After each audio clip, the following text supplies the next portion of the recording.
Welcome to another episode of the Tom Schimmer Podcast. Happy Monday, everyone. Well, it pains me to report that I am off the island of Oahu, but it was a fantastic week of both work with Kaleo Pu'u Elementary School and a great week for my son and I.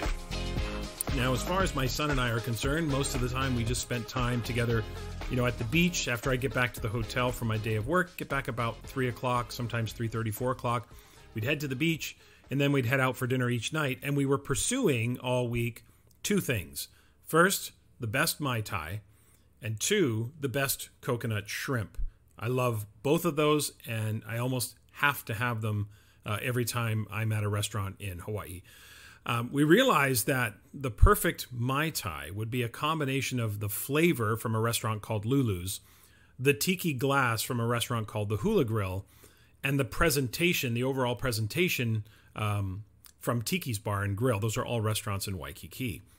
I actually think to this date the best overall Mai Tai in a singular spot I've ever had is at a restaurant called the Monkey Pod Restaurant, which I had it in Kapolei. But we weren't staying out there this time. Kapolei is about 45 minutes or so west of Waikiki. I stayed there last January, and that's when I went to the Monkey Pod, and it was fantastic. Now, as for coconut shrimp, I can tell you that for me, they're a lot like chicken enchiladas because no matter which ones I have, I always think they're fantastic. Though I have to say I do have some preferences. I do like the ones that are butterflied. I like the dipping sauce to be rather spicy, and I certainly like a strong coconut flavor. Yes, I have taken a deep dive and thought long and hard about both of these, both of these items. Today, I'm in Huntsville, Alabama, working with Madison County Schools. Then it's off to Long Beach, California for the 2-day Grading from the Inside Out workshop. That'll be Wednesday and Thursday, where I will be joined by special guest Natalie Bartibasso. Now, you heard Natalie on the podcast all summer on Assess That with Tom and Nat. Natalie is a new associate with our Solution Tree Assessment Center. She'll be there to support the participants in the workshop, of course, as well as become familiar with the training, as she is going to start delivering this training on my behalf down the road when I'm not available. Now, speaking of which, there is still time to register for that Long Beach event. I suppose if you're in the Southern California region and you can book a PD at the last minute or so, this Wednesday, Thursday, Long Beach, all that information on the Solution Tree website. But realistically, for most of you, we're looking at the virtual Grading from the Inside Out 2-day training. That'll be October 4th and October 11th. We'll do day 1 on the 4th, day 2 on the 11th. That's virtual. And then we've got a face-to-face 2-day in Minneapolis, Minnesota, December 1st and 2nd. Of course, all the information is on the Solution Tree website. Links in the show notes for those as well. The other conference, of course, I keep mentioning throughout the summer and the fall, as we get into the fall, is a Teach Better conference. That'll be in Akron, Ohio, October 14th and 15th. A ton of great speakers lined up for that. And use the code SHIMMER22 for registration. You'll get a discount on your registration. And so check that out if you can join us in Akron, Ohio. Okay, thanks for tuning in again this week. As I always say, a big welcome to any new listeners joining in for the first time, and a big thank you to longtime listeners. I appreciate all of you. And also thank you to those of you who listened to the entire podcast and emailed me about the free book. For those that may have missed it, and this finished off with the presentation or the uploading of this episode, but this contest finished off. In the closing segment last week, after Assessment Corner, I announced a contest where the first 20 people who emailed me were going to get a free copy of the book Jackpot that I talked about in Assessment Corner. Now, you had to listen to that final segment to even know about the contest. I know that some don't listen to all of the podcast, and that's fine. You do that at your own peril. Okay. So no contest this week. So don't worry about whether or not you have to listen to that last segment, but you never know when one might pop up. So may want to pay attention to that as we go forward. This week, my guest is my friend Livia Chan. Livia is a teacher in the Burnaby School District in the Metro Vancouver area.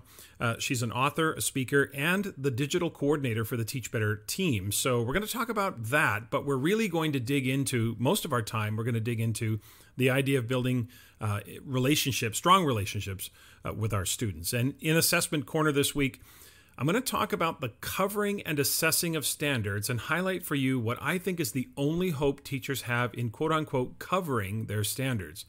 Now, this is something I talked a lot about this past week with the teachers at Kaleo Pu'u, And I want to share some of that conversation with you. I'll give you some insight as to what we talked about. So that's today's plan. Let's get to it.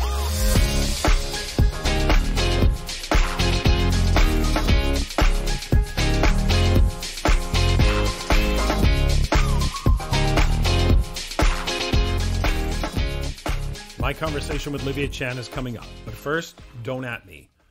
But I want to open this week by declaring that in my next lifetime, I want to come back as a critic. Now think about it. How awesome would that be? You don't have to come up with anything new. You can just exist in the status quo, and then when someone else comes up with a new idea, you just lower your glasses to the tip of your nose. You glance over the top of them, kind of through your eyelids almost, and you point out all that is wrong or falls short.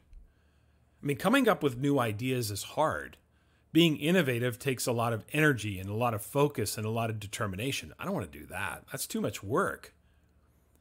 And besides, if you're a critic, you get to use all of the classic phrases found in the Critic Handbook, right? You get to say things like this classic, right?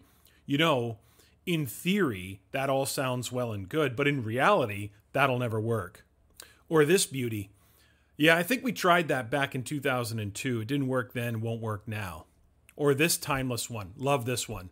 This is just another fad. The pendulum keeps swinging. This too shall pass. And then there's another one that's reserved for the older, more veteran critics, right? To be young again. You're just so naive at this point in your career. You'll learn. You get to walk through life with that level of cynicism about everything, making sure everyone knows you're not going to be duped because you're way too smart for that. You know, stick with what we know or play it safe is going to be my mantra. Oh, another one from the handbook. Why fix what isn't broken? Or that one's distant cousin. This seems like a solution in search of a problem. It would be so freeing to just walk around life and tell everyone why everything is wrong or a bad idea or just sucks. Nothing will ever be good enough for me. Just sit back, watch it all unfold, and then when I smell optimism or enthusiasm, I'll be all over it, right? Nothing's going to be good enough. New budget comes out, that's not enough allocated for those important things. New policy comes out, it didn't go far enough. We hire a new principal, the principal's not experienced enough. You get to walk through life, have everyone else innovate around you, and you just sit there and poke holes in their ideas. You say, I know we say nothing is perfect or no one is perfect, but by golly, it better be. Or I'm going to heat seek those imperfections like a kid playing Asteroids at their favorite arcade in 1982. You remember Asteroids? How you just pound on the button to shoot as fast as you could as you crank the joystick to move your spaceship around to blast those asteroids? It was an awesome game, but I mean, your wrist was killing you, carpal tunnel syndrome, and you needed, a sling after you played that in an afternoon. If you don't know what I'm talking about, kids, Google it if you have no idea what I'm saying. What an awesome way to live as a critic. I just think, what a great existence, right? You don't need clarity on how an idea would be implemented. You don't have to come up with that. You don't have to have an answer for every possible question anyone could ask you, right? There's no convincing others to take a risk. Play it safe, baby, right? That's what we do. You can go on social media and just keep replying to everything with some of the other classic phrases of the critics, right? Like where's the research? Or have you ever worked in a real school? Or this beauty, when's the last time you worked in a classroom? Good morning, good afternoon, good night. Case closed, right? You don't have to change or evolve or grow because you know what? The way we've always done it worked for me, and that's what matters. I know we say it's supposed to work for the students, but I say hogwash. It's all about me, bro. You get to sit at the back of the room, fold your arms, roll your eyes, and scoff at the naive optimism of those up front passionately talking about a new idea. Oh, look at you and your childlike enthusiasm or passion. You're so into it, aren't you?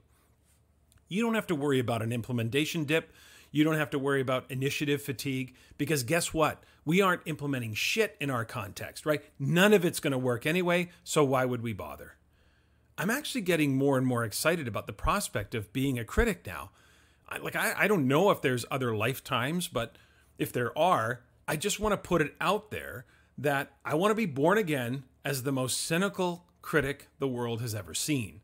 I mean, after all, my dad used to always preach, be the best.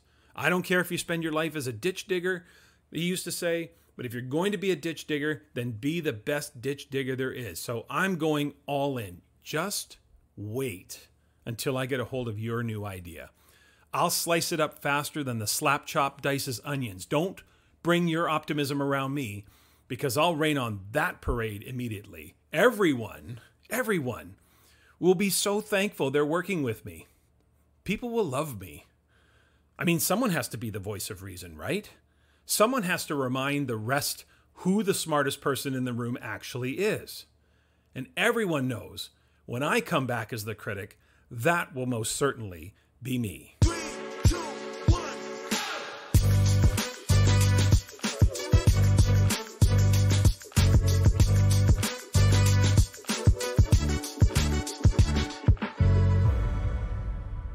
Listeners, before we get into the interview with Livia Chan, I just wanted to come on and let you know that there are some technical glitches that you're going to hear at the beginning of the interview.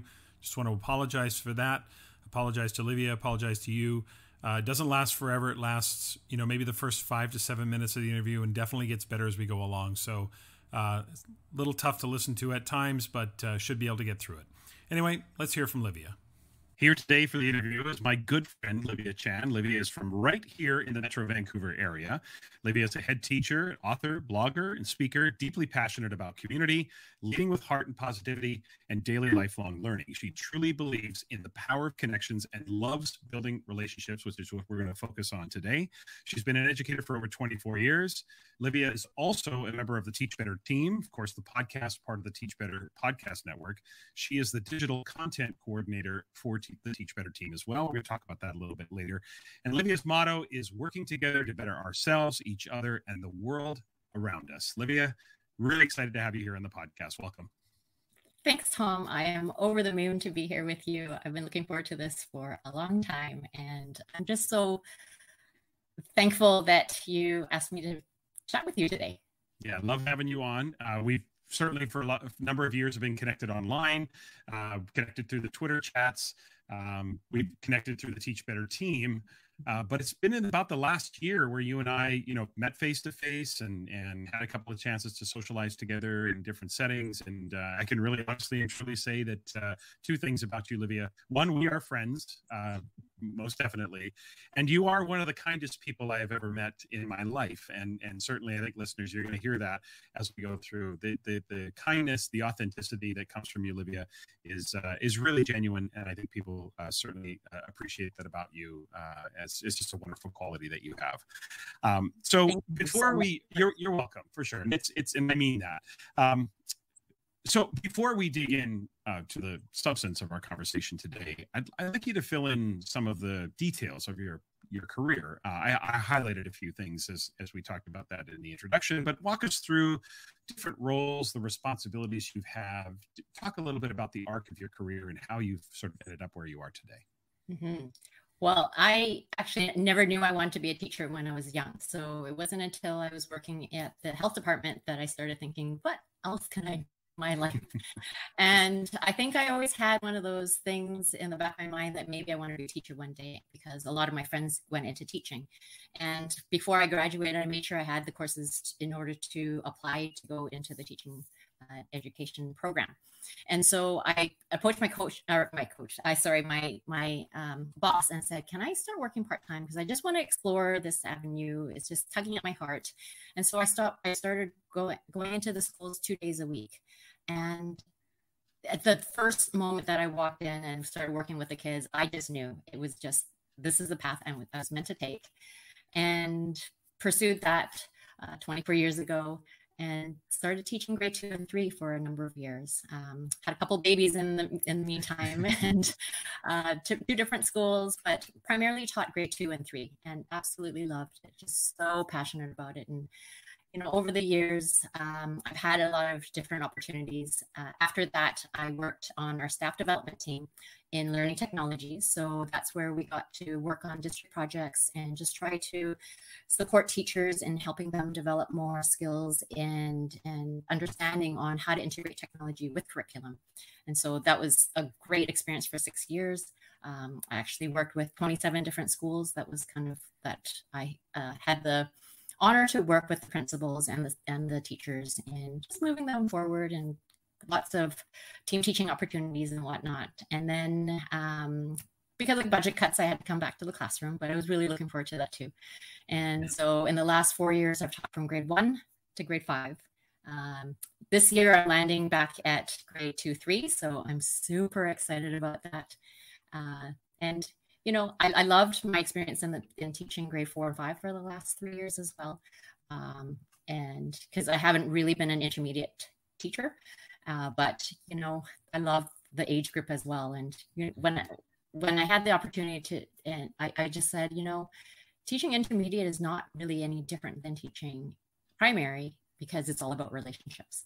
Right? It truly is all about relationships. And then in the last couple of years, I've been a head teacher at our school. So a dual role of being in the office, but also in the classroom. And I can't imagine doing anything else right now. I just love it so, so much. Knowing you as I do, it does not surprise me that, what was it, 1 or 2 days in the school and you thought, this is it for me. This is going to be my career.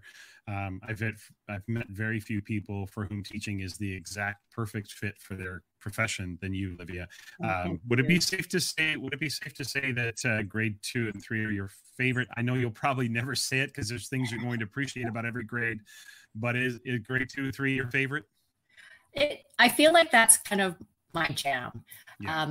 But I think, to be fair to being an intermediate teacher, it does take time to develop the skills of being an intermediate teacher. I mean, teaching is teaching, but there's just, really fully understanding the curriculum. And, but honestly, in the last 4 years coming back into the classroom, I think because I really missed being around kids and developing the relationship with them, that for the last 4 years, it felt like the best year ever.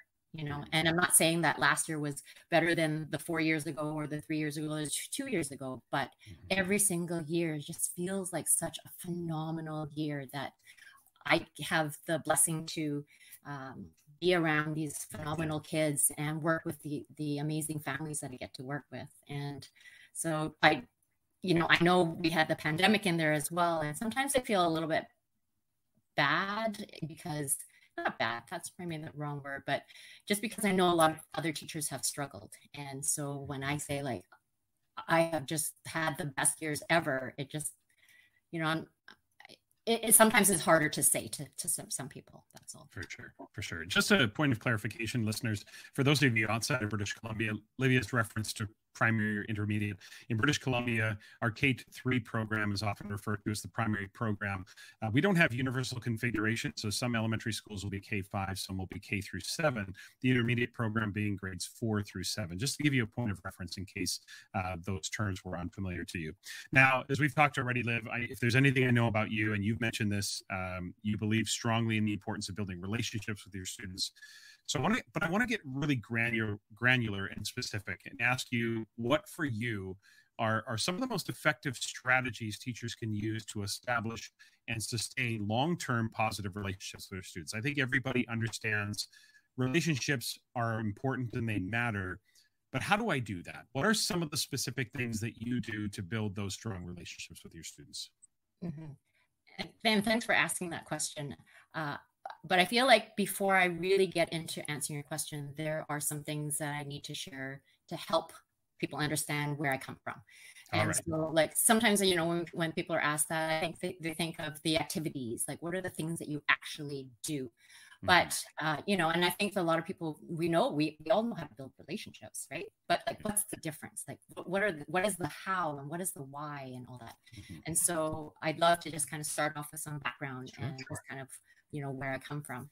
And, in the last couple of years or so, I really took some time to deeply reflect on like, well, what is it that I do that I feel like I do differently? And it takes time to figure that out, because, as I'm going through my years of teaching, like I'm a teacher like everybody else, right? Like, why am I different? And we're all different anyway.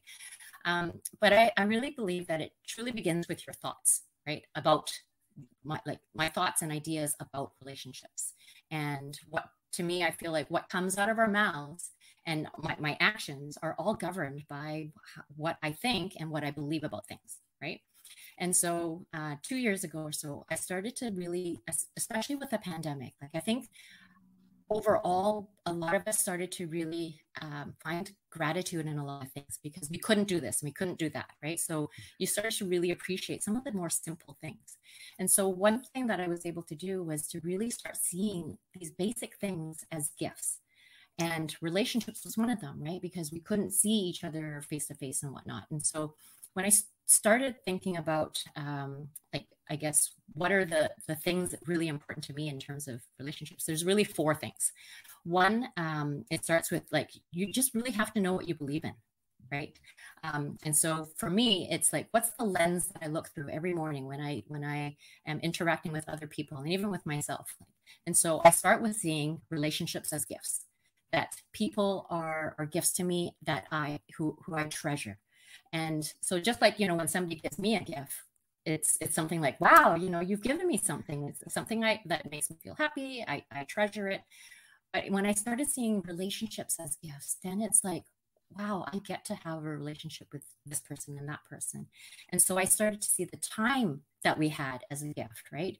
And so even though we weren't able to connect face to face, that connection actually seemed to mean more. So even though it's virtual and whatnot. And so when I started to see people and relationships as gifts and as something precious, then it started helping me feel, feel more joy when I did connect with people, and then started to appreciate them more and just started to value it more. And so like, when I think about me as a teacher, my goal is I want to be that kind of teacher that my own children would have loved to have, right? And to build that community that my children would have loved to be in, that safe, secure, supportive environment. And so, I know that we've heard many times that that like every interaction that we have, you make it count and all that, but I think sometimes people just don't really explain how it's done. And so my second thing is that, first coming through our thoughts, like what do we really believe in? The second thing is you have to be really impeccable with your words. I've said it for many, many, many years. There's more than one way to say the same thing, right? And so I don't know if you've ever read The 4 Agreements by Don Miguel Ruiz, but that's one of his things, be impeccable with your word. And so I think that's really important because everything that I say to somebody, it's either going to uplift them and make them feel happier and brighten their day, or it's going to do the opposite, right? And we can really tear down a relationship really quickly with our words. The third thing is that I really believe in living my life like a role model, that in everything that I do, wherever I walk, any space that I enter, I want to make sure that my actions speak louder than my words, right? Words are important. And I see words as gifts too, that, when somebody, just like how you started this podcast, your kind words to me, I truly received them as a gift, and they rested on my heart as a gift. So thank you for that again. You're welcome. And then the fourth thing is that you have to be consistent over time, right? Because relationships aren't built overnight. It takes time to build these relationships with people, especially our students. And so it takes self-discipline, right? Because there are times, especially working with children, that they could test your patience. And so that lens, though, that first, okay, I put on these lenses, okay, you are a gift to me, right? To teach you this year. And 2, I have to be impeccable with my words because it's so important. And 3, I want to live my life like a role model. So, I better not be, yelling or screaming or anything like that. And, treating every child with dignity and understanding where they're coming from, lots of empathy. And so, yeah, being consistent over time, that's where I think the duration of, from September to June, like my students know, how they're going to be treated by me is always with love and care and kindness and gratitude. And so that consistency over time makes a huge difference. Yeah. And in terms, so I think of it like in terms of habits then, right? You have to build in those habits, starting with your mindset so that you don't slip up sometimes, because we know how detrimental to that relationship it can be. So, in the last couple of years, I had read Atomic Habits by James Clear. Have you read that one? I have not, no. Oh, that's one of the biggest bestsellers out there. But, he talks about people, like, we all know that exercising is good for our body, drinking more water, getting more sleep. But do we all do that, right? So in the same vein, like, we all know how important relationships are with our students, but do we always work on it, right? So, I actually make it a goal of mine to do that through every single interaction. And so I think through reading James Clear's book, Atomic Habits, then I started thinking about relationships. And I thought, atomic interactions. So it's a phrase that I coined. And like, the more I think about it, the more it makes sense to me that, through every single atomic interaction, it's an opportunity to connect deeper on a deeper level. It's an opportunity to uplift each child and to make their day a brighter one, right? No matter what they're facing and whatever they're coming to school with. And to me, it's all in the small. And so he's got thousands and thousands of pieces. And so I was thinking about Lego, right? How you have a set of Lego that you know what it's supposed to look like at the end. And then you work backwards because you've got a set of instructions that says, you've got, this piece, you got to add this piece on top, and then this goes after that. So I think of relationships in the same way, in that if I know at the end of the year, this is the kind of relationship I want to have with my students, what do I need to do through each piece to have that kind of relationship at the end of the year? And so very like foundation, every interaction is foundational. So I make sure that I speak with love, kindness, and gratitude. And, I also think about like snakes and ladders, right? Like it takes you so much time, like it takes a long time to get to the top, but then one little, slip up and then I'm back down. So relationships are very similar in that way. Yeah, for sure. Yeah. So let me ask you a question. I asked this of Lindsay Titus a few weeks ago. And so you talk about, I think, in theory, and for the most part, it's true practically, that we can view our students as the opportunity to teach our students as a gift, and we see them that way. Have you ever been in a situation, if you have, maybe talk a little bit about this, and if you haven't, maybe hypothesize about a situation where you as a teacher finished the school year last year with a, let's just call it a less than favorable relationship with a student. Let's say things went sideways, things didn't work out, and now you are teaching that student again this year. I think, to be realistic, for some teachers, we would have a tough time looking at that as a total gift. I'm sure we would have a visceral reaction like, uh-oh, here we go again. And not, so from your perspective, what are your thoughts on that? Have you ever had that situation? And if not, just hypothesize, like, what do you think the best way to approach? How do I reframe that to start seeing that opportunity as a gift, even if the relationship was tense before? Well, I think that's the thing about summers, is that it gives you an opportunity for a fresh start, right? Okay. And if you know that this child is going to be in your class again, then you do, obviously you want to shut your brain off to give yourself a break and whatnot. But I think naturally you would just kind of gravitate towards, okay, how am I going to change things in order to make it better for me and for this child? And so it's thinking through, well, what am I going to change? Because likely this child, obviously this child doesn't know that they're going to be in your class. So, but also the onus is not necessarily on the child to change. It's more so me as the adult and as the teacher, right? And, I've been at 2 different schools where we've had a behavior program. And so I've had kids designated with severe behavior in my classrooms over the number of years. And each time, I've seen them struggle from previous teachers and whatnot, and they come to my class and it's a little bit different, right?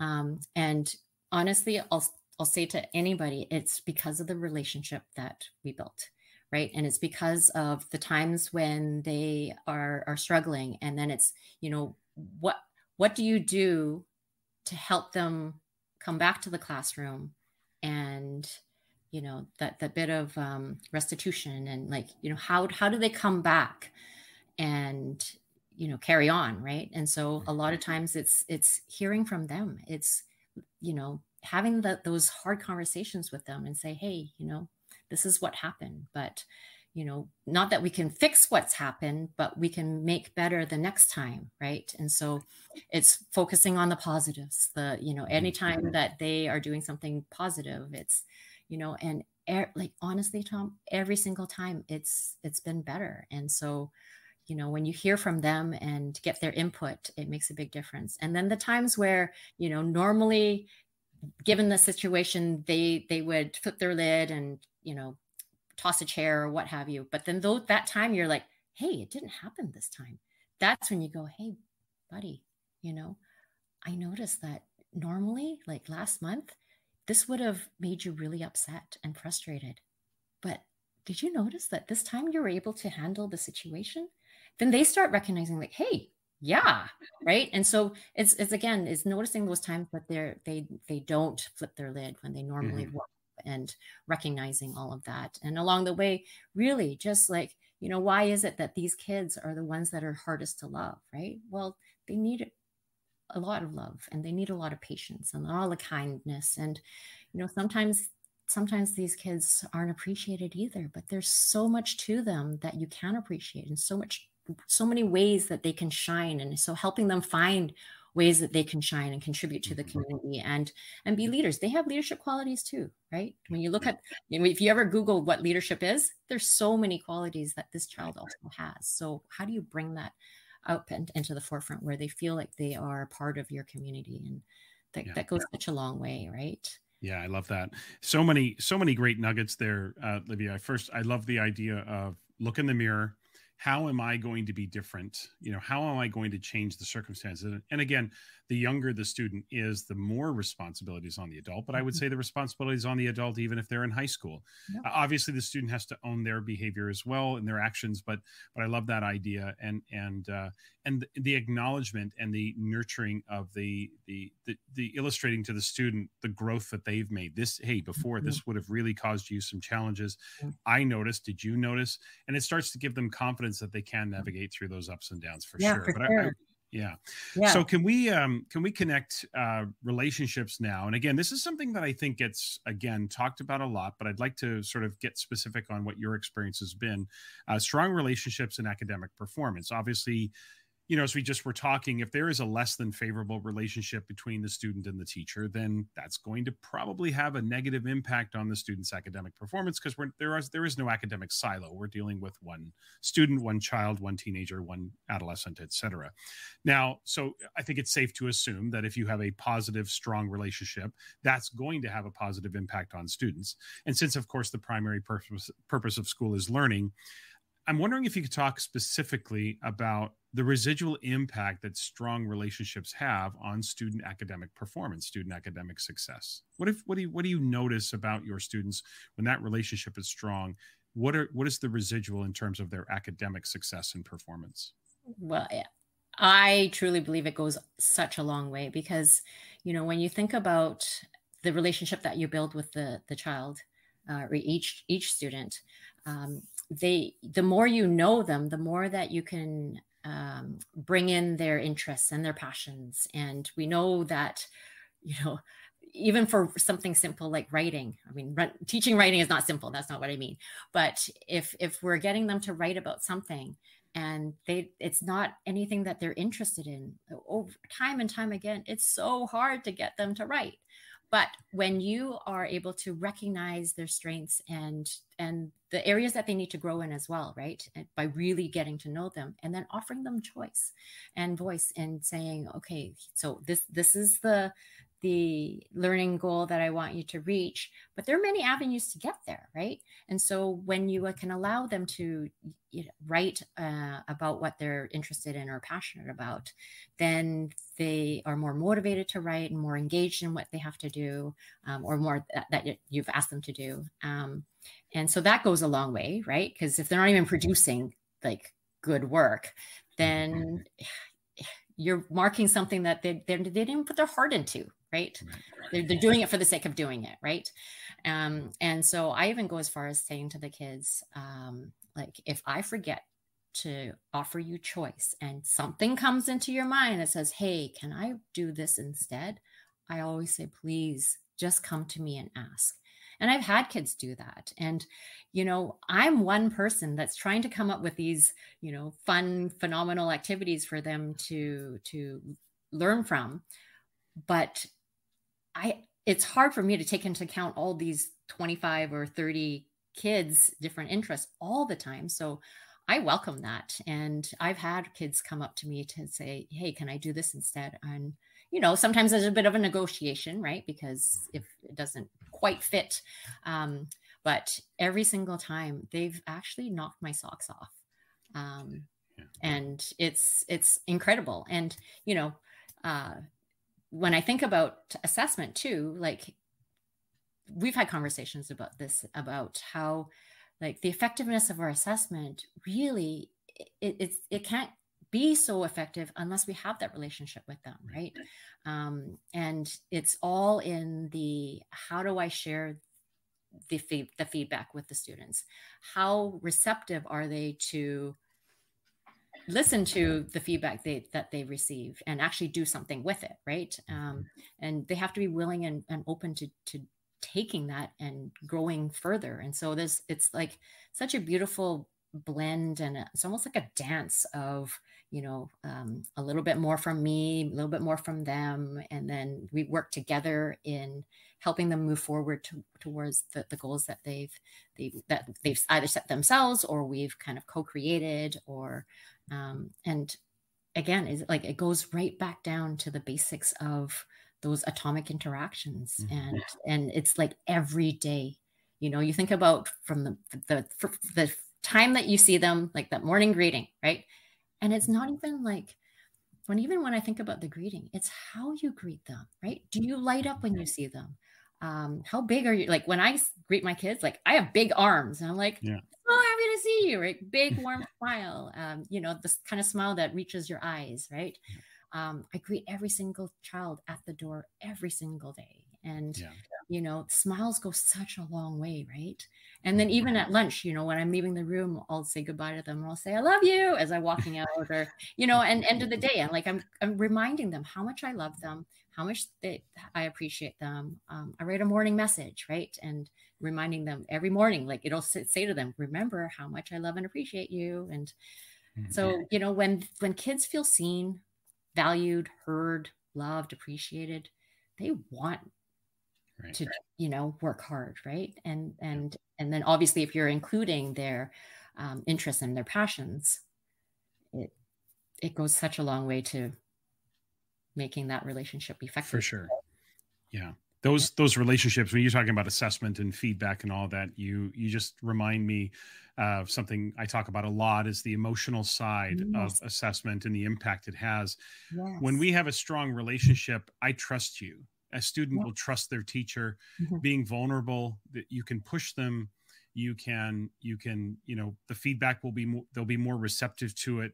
They'll understand you're not criticizing them, but you're critiquing the performance to help them improve. So I think those relationships are so important. You can push them. They'll take risks because they trust you and they trust your perspective, for sure.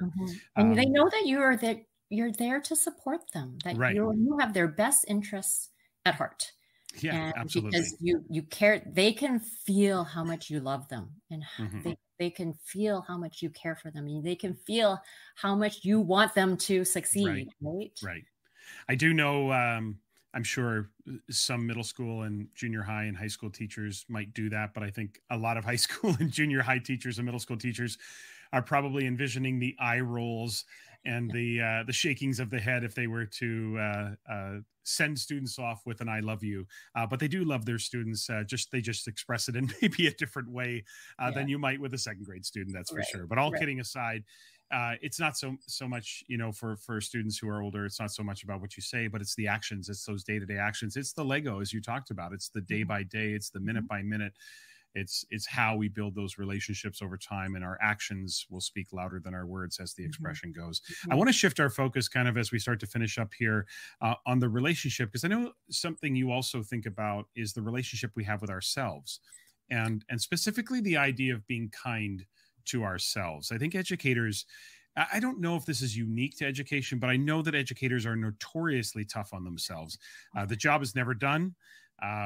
And we always think to ourselves, I could have done it better. I think I could have taught that lesson better. I could have been more supportive to that student. I think those educators who are great educators are constantly thinking and reflecting about what can be done. So I guess what I'm wanting to ask you is, where's the balance? Like, what are some of the ways or reminders or strategies that we can use that can help us, even though we want to push ourselves, I think we also need to learn to be kind to ourselves as teachers, as principals, et cetera. So what are some of the ways that you have developed and you think are effective in helping us sort of maintain that perspective and being kind to ourselves? Oh, super important. And I think, being teachers, many of us are reflectors, right? We reflect on a lot of things. And so it's a blessing, but it can be a curse, right? Especially if you're going to be really hard on yourself. And I think it really it does start with understanding who you are, right? And, being a coach, like I coach Ringette too, right? And so sometimes you could see, especially the high level athletes, they are super hard on themselves. So it's like coaching them and teaching them how to talk through, if they've had a bad shift or whatnot. And so kind of taking in the same kind of questions, like, and finding that self-compassion, like, what you're saying to yourself, would you say that to a friend? Like, if no, then be a good friend to yourself. Like, don't say that to yourself. Right. And I often think of it too, in terms of like, how I'm feeling or the negative things I'm saying to myself. Is this serving me? Right. If I'm trying to be the best person that I can be, like, does this help me? Right. And so I started to kind of ask myself that. If it's not serving me, then, spend a little bit of time kind of beating myself up a little bit. But like, at some point, no, that's enough. I got to move on and just kind of almost like repair that relationship with myself. Like, I did the best that I could at the time that I, at the moment, with the information that I had. And, you can't go back and change time. And that, I think that's where, kind of going back to what I said originally, is like, if you have the thought of, this relationship is a gift to me. And, if you really try to be impeccable with your words and all of that, then hopefully you don't get yourself into those moments where you really regret what you did. Right. But, like, sometimes it happens. We are human after all. Right. And then just thinking, like, life is hard, and I don't always have a Jiminy Cricket that's going to actually talk to me. Right. So just learning how to be a cheerleader for yourself. Right. And to believe in yourself that, if you made a mistake, mistakes will happen, but it's how do you pick yourself up, right? And so I actually have visual reminders like in all the places that I work. And so a couple summers ago, I started painting hearts on rocks and glass beads and whatnot. And so I have them like downstairs in this workspace, upstairs in my office, in my desk in my classroom. And so those moments where, if I'm struggling or having those moments where I need to talk to myself in a more positive way, I look down and I see these, and it just reminds me that, in everything that I do, I pour my heart and soul into it, that, I act from my heart. And so, when I kind of go back to that and go, okay, did I put my heart into whatever it is? Yeah, I did. And so, I can't be that hard on myself because I did the best that I could at that moment. Right. Right. And something that, Ray Hewitt had said in her book is doing today's best. Right. Like today, something may have happened. I, might have brought something to school. Like, one day I can remember our guinea pig had passed away in the middle of the night. And so I went to school the next day, and I was telling my kids, like, I came to school because I knew how much they would help me feel better. Right. But, my today's best today is probably not going to be as good as my today's best yesterday or the day before, but I'm still going to give you my today's best. Right. And so I asked the same of them, that sometimes, they may have had an argument with their parents before they come to school. And so sometimes, whatever they hand in is not really the best that I know they can do, but they'll just say to me, Miss Chan, that was my today's best. And then I take it. Right. Okay. Right. I understand you worked hard, right? So especially little people, it's so hard to put emotions aside, even adults, right? Right. But we have a little bit more control over that. And, when you can see yourself as somebody that's just doing the best that you can, and you're living life like somebody that just offers their heart, it's hard to, it takes self-discipline, like you just really have to learn how to talk to yourself and just for sure. I love that question. The idea of would I say that to a friend? I that's something I learned a number of years ago, and it's helped me a little bit. I don't think that I suffer too much, but we all as human beings will a little bit of negative self-talk. And I think the question, would you ever say that to a friend? Then why are you saying that to yourself? I guess that's great advice for everyone. Now, as we finish up here, Liv, I want to give you a chance to talk about your role with the Teach Better team. This podcast, of course, is, as I mentioned earlier, is part, and everybody knows, is part of the Teach Better podcast network. And you are now the digital content coordinator. So what does that mean? And maybe tie in more broadly, just briefly, why should educators become more intimately familiar with the offerings of the Teach Better team beyond this podcast? Of course, what are some of the what does it mean to be the digital content coordinator, and what is the value from your perspective of connecting with Teach Better? Well, thank you for offering this opportunity to talk about the Teach Better team. I started following the team about over 2.5 years ago. And as soon as I started meeting people on the team, like I fell in love with them. And so eventually became a part of the team. But my role is to work with Carrie Pitstick in managing the blogging. At some point, we're pushing out a blog post every day. We've kind of dropped that down to a little bit less, maybe 3-4 times a week now, but lots of content there to learn from a lot of different people. We have a lot of guest bloggers who share their perspective and share different ideas, and very inspiring, motivational type blog posts on all sorts of different categories. And then, anything that needs to be edited, then that kind of comes across our plate. And then we kind of make sure that the grammar sounds right, there isn't any spelling errors and whatnot. And then just connecting with different bloggers. And we also have quarterly blogging exclusive events where we try to get the bloggers together to get to know each other a little bit better, but we also offer a little bit of training. And so there's a couple courses in the academy, and that's another thing that the Teach Better team has, is a academy with a lot of self-paced courses on a lot of different things, on assessment and leadership. And there was a course that was launched about 2 weeks ago that I authored, and it's called Build Better Relationships, Nurturing Connections with Intention. So it covers some of the things that we talked about today, but it really is about how do you build better relationships with primarily colleagues, but we have relationships all over in a lot of communities that we belong to. So you can use the same ideas in every relationship, even personal, right? And then we have an admin mastermind group that would meet every Tuesday morning. And it's totally free. So it's just people who are leaders in their buildings or districts that come together and support each other, and come with questions if they have, and just learn together. And then just recently we started a live Wednesday morning show. and also a Sunday evening, Sunday warm-up live show, just to kind of help prep people for the week. And you said that we have the podcasters network, but there's a lot of things happening in our group. And so I'd love for anybody to reach out if you have any questions about the Teach Better team. It's there. Everybody on the team is just such phenomenal people who just are passionate about teaching and learning and supporting each other and supporting educators all over the world. So yeah, and of course we have the Teach Better conference coming up in October, and listeners, of course, you've heard me mention that in the opening of the podcast over the course of the summer.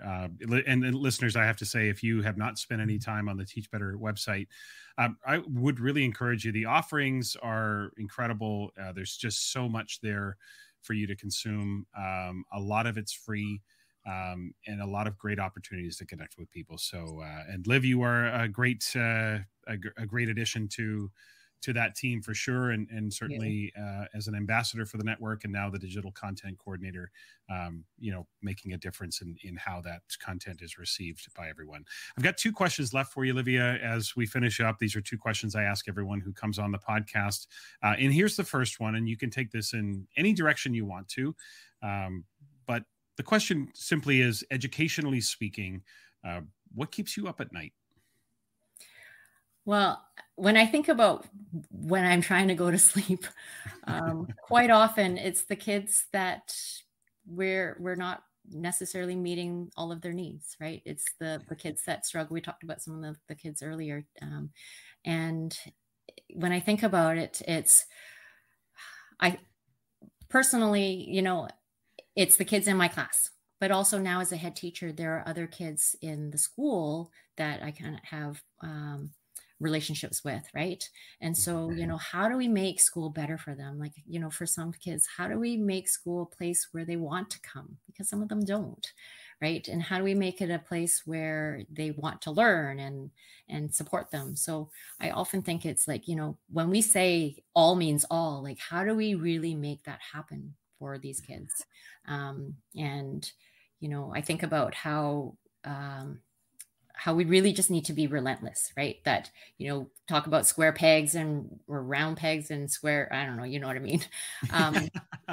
But if we're just doing the way we are doing things and then expecting them to fit into that, and that their behavior, everything about them is telling you, I don't fit in this mold, right? Yeah. So, last summer we had ants in our house, and I was like, I felt like an ant scientist because I was just watching them. And anyways, it didn't matter what ways I was trying to get rid of them out of my house. They were relentless. And so I kind of thought, we need to be like ants, right? I actually wrote a blog post about it. Like being relentless, like ants, and and working together. Like ants don't work alone, right? So we need to work together. We need to keep finding a way and celebrating the progress that they make. And so, and then just always thinking and asking ourselves, what more can we be doing for these kids, right? And obviously we talked about voice and choice, so including them makes a difference. But in terms of, we often talk about equity, diversity, and inclusion. Well, are we really doing it? Like, so that's kind of what keeps me up at night sometimes, is thinking about the kids that really need our support the most. One thing I know about Livia, you are a night owl. And so I maybe should have rephrased the question as to what keeps you up to the early hours of the morning, because I know from what you've shared, you are often awake deep into the evening when I am, on the other side of town. I am long asleep. Last question as we finish up here, and it's a very simple question about success. Maybe it's not simple, but it's a simple in its sort of phrasing. The question is about success. Take this again in direction of professionally, personally, or whichever direction you want to go. But if a random person stopped you on the street and asked you, what's your definition of success? How would you answer them? Well, I think about, it depends on how expansive you want to go, but, and it's really what you measure, right? Up to you. But when I think about it, I think about when. So I think about the seconds and the days and the years and the lifetime. So when I'm thinking about success in those terms, then I think, and then where, like the communities that I'm part of, like my family and all these spaces, the school and Ringette community. And to me, really, success is whether I can make a positive impact in other people's lives and to make an imprint in their hearts. And that, you know, if I can enter any space and make it better in my own live way, then I believe that that is success. Yeah. So through every atomic interaction, right? It starts with every single atomic interaction. If that, you know, if I can hold myself to that, then I think I feel like I will live in a successful moment, a successful day, successful year, and successful life. If we string together those moments, they become hours, they become days, they become months, they become years. I love that. Make every space that I enter a better place. Listeners, you can and should follow and connect with Livia online. Her handle on Twitter and Instagram is both @LiviaChanL. Facebook and LinkedIn, you can find Livia there as well. And her website, www.livchan.com. Of course, I'll have links in the show notes for all of those different connections. Liv, this has been a great conversation. I really appreciate you taking the time to be here. Thanks for doing this. Great to see you. I so appreciate you for your time, your friendship, your support. You mean a lot to me. So thanks, Tom. I appreciate you for this opportunity. This podcast is a proud member of the Teach Better Podcast Network. Better today, better tomorrow, and the podcast to get you there. You can find out more at teachbetter.com/podcasts. Now let's get back to the episode. In Assessment Corner this week, I want to talk about covering and assessing your standards, but not in the micro sense of unpacking standards and all of that. I want to talk more in the macro, as in, how do I cover and therefore assess all of my standards when there are just so many of them? Now, as I said in the opening, this is something I talked a lot about last week with the teachers at Kaleopu'u Elementary School on Oahu. So I'm going to share a little bit of the nature of the conversations we had in our planning meetings and looking at learning progressions. Now, the one thing I need to say up front is that I think there are many ways to go about this work. I'm going to share with you how I would do it. You're welcome to disagree with me, and you can do it another way. And I'm sure you're thinking right now, oh, thanks, Tom. Thanks for letting us disagree with you. Or thanks, Tom, I disagree with you all the time. This is not going to be anything new. But all joking aside, the way I approach this is I often emphasize that if you try to authentically cover and assess your standards one at a time, you're never going to do it. You're going to run out of time. There's often too many of them, not to mention the fact that that whole approach would be mind-numbing for almost everyone involved, especially if you're starting to quote the decimal places. We're doing 0.4 today because yesterday we did 0.3. Now, most of the grade level teams I was working with last week were working on standards surrounding summarizing text when either reading literature or informational text, right? Theme versus main idea. But essentially it was about summarization. We have to keep the big picture in mind, and we have to keep the big ideas in mind. And I'm going to use the Common Core as the base for this conversation. So if you're in a non-Common Core state, or you work in another country where Common Core is not a thing, you can still follow the principles of what I'm going to outline. So when it comes to summarizing text, we're not necessarily teaching them to find main idea or theme and summarize. Not necessarily. I mean, we are, but the bigger picture is this. We're teaching them to read informational texts. And the way we do that is by teaching our students to understand how to utilize key ideas and details, craft and structure, and the integration of knowledge and ideas. Those, of course, are the subheadings in the ELA standards in Common Core, right? Why does that matter? Because those subheadings are going to cluster standards together. There will be several or a few standards inside each of those clusters. That's what we really do to support learners, right? So here's an example of what we were working on last week, and I'll kind of give you an idea. And this falls within the idea of key ideas and details. So one, for example, a fourth grade team was working on what's called RI 4.2, okay? So that standard is determine the main idea of a text and explain how it's supported by key details, and then semicolon, summarize the text, okay? So that was their priority standard.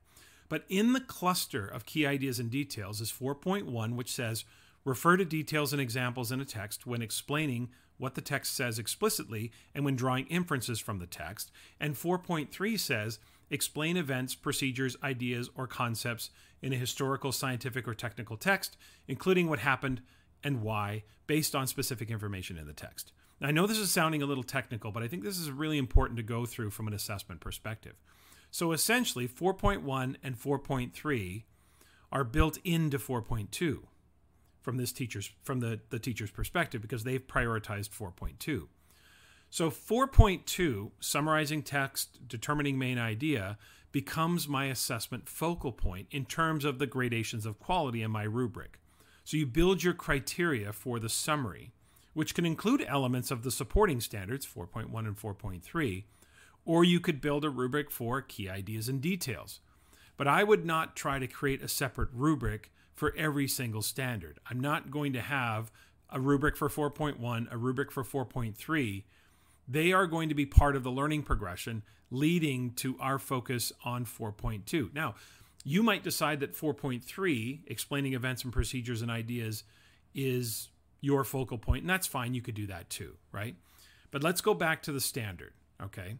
So 4.2, determine the main idea of a text and explain how it is supported by key details, semicolon, summarize the text. So again, semicolon. What is a semicolon? Two independent clauses that are closely related in thought.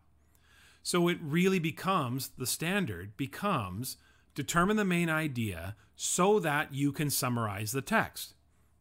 So essentially, as a fourth grade team, we were focusing on summarization. That was basically our focal point.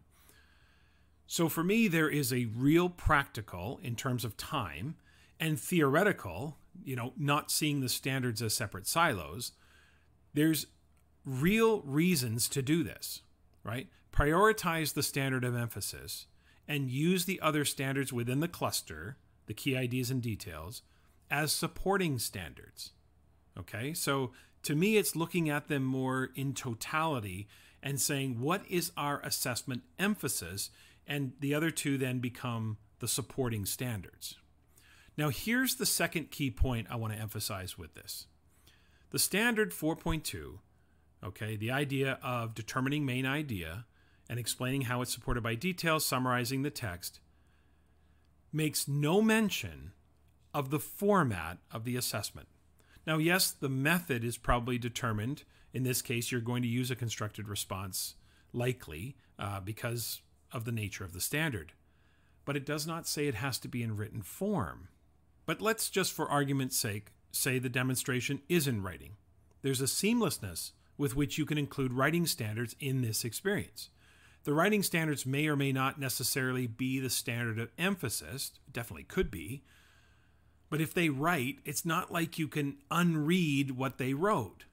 So naturally, you could take the writing standard, which, again, for teachers, W4.2, write informative or explanatory text to examine a topic or convey ideas and information clearly. And underneath that standard are a number of substandards, right? Introducing a topic, developing the topic, linking ideas with categories, using precise language, providing a concluding statement, or a section related to the information. So that writing standard is something that you would cover, even if it's tangentially, even if it's not the focal point, it's still there, and you're not going to be able to unread what they wrote. Now, so the basic premise here is that if I'm reading informational text, I most certainly could be writing an informative text, right? That's why it's somewhat counterproductive to students to talk to them about the fact that we're doing RL today or RI today, because then they start to look at things as silos. They'll say things like, hey, I thought this is a reading standard, not a writing standard. Why are we writing? This is reading. And yes, they should know what they're learning, of course, but let's not be too clinical about this, about how you say it to them, right? No abbreviations, no decimal points or anything like that. You're going to bring in these experiences and you're going to synthesize them. So if you're assessing writing as well, then of course, if you're going to assess writing, you're going to go over the criteria with them, right? Even if it's not the point of emphasis, then at least you can remind the students, hey, now remember, when we talked about informational writing, it's really important to use precise language, right? So you can come back to the ideas that you've been trying to emphasize, and again, as I keep saying, you can't unread what they wrote. And therefore, that's another piece of evidence that you've laid eyes on and you can judge in terms of add to the mix when you judge their overall achievement with writing. And of course, if you only have 4 levels to choose from, or 3 levels or 5 levels, the choices become pretty clear. Reminder that the fundamental is fewer, more clearly distinguishable levels. Now, on the other, and I know this is getting a little technical, but I think sometimes we have to do some heavy lifting when it comes to assessment. It's not always that easy or that simple. Okay, so on the other hand, let's say the assessment was going to be an oral response, no writing, right? We do a ton of written response in school. So let's just say, for argument's sake, that this summarization is going to be done orally, either in real time or through a recording, okay? So now you can tangentially or directly incorporate speaking and listening standards. For example, Speaking and Listening 4.2 is a standard that says, report on a topic or text, tell a story, or recount an experience in an organized manner, using appropriate facts and relevant descriptive details to support the main idea or themes, speak clearly at an understandable pace, right? Again, even if it's not the standard of emphasis, it can still be incorporated into the demonstration because they are, after all, going to be speaking. You cannot unhear the way that they orally presented their summary. Now, if they're doing this collectively as a group, you've got 4.1, SL 4.1, engage effectively in a range of collaborative discussions, one-on-one, in groups, teacher-led, with diverse partners on grade 4 topics and texts, build on others' ideas, and expressing their own ideas clearly. You see, the thing I'm trying to emphasize is we need to keep looking for the overlap amongst the standards, because so many of our standards overlap, and there's this constant overlapping of all the work we do. Now, I'm talking about authentically finding the overlap. I'm not talking about just hinting at it or trying to check a box and just pretend like we've covered 50 standards. That's not really what I'm not talking about cutting corners here. But I am saying you can look for some efficiency and some effectiveness. And I think there's a difference between cutting corners and finding that efficiency. So the standards in their presentation are our issue, right? The listings, the decimal places, RL, RI, W, etc., SNL, SL, right? It's all of that. Yes, the students need to know what they're learning. But for the students, our job is to create engaging learning experiences for them. So as you fold other standards into the mix, you're going to see how there is this overlap. I mean, every time you have them write, it's writing. Even when you're formally assessing a reading standard, there's still a demonstration in writing. So that's why I like to say, synthesize the standards rather than look at them as a checklist. If you treat them as a checklist, you will never get through all of them. Well, I mean, look, you'd get through them, but no one would learn anything, right? I mean, you could cover your standards in less time than you've been allotted. You could race through them, but no one would learn anything, right? Do your standards one at a time. You have no chance of authentically getting through them. Synthesize them in the most authentic ways, and you'll have plenty of evidence upon which to determine your students' proficiency with those standards, whether or not those standards were the focal point of any acute assessment moment.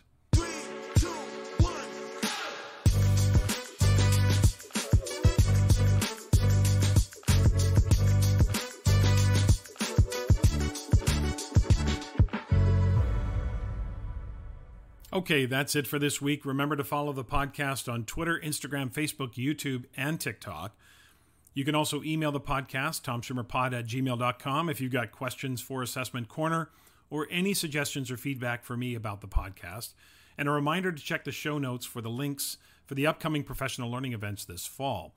Next week, my guest will be Connie Hamilton. Connie is an author and a speaker. We're going to focus on her book, Hacking Questions, 11 Answers That Create a Culture of Inquiry in Your Classroom.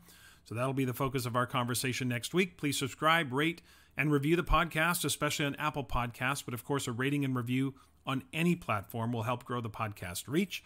And if you like what you hear, please keep spreading the word about the podcast to your friends, your colleagues, or on social media. I would really appreciate that. Have a great week, everyone.